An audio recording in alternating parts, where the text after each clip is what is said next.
Finally આપણે જઈ રહ્યા છીએ નીચે ને રિટર્ન જતી વખતે આપણે લીધી છે જૂની સીડી।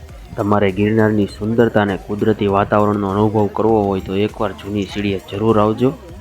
આપણા બધા મિત્રો સાથે આપણે થોડી વાર પોરો ખાવા ઊભા રહી ગયા છીએ અને આ જોરદાર પવન સાથે એનો વાતાવરણનો નજારો એકદમ જોરદાર ને જોવા લાયક છે।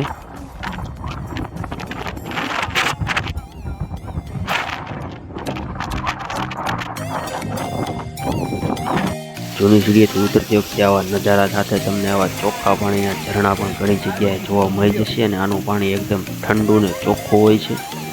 બપોરના વાગી ગયા છે 3 ને આપણે હવે આ સરસ મજાના વાતાવરણના નજારા સાથે આ વ્લોગને કરીશું અહીંયા જ પૂરો ને આખો વ્લોગ જોવા માટે તમારો આભાર।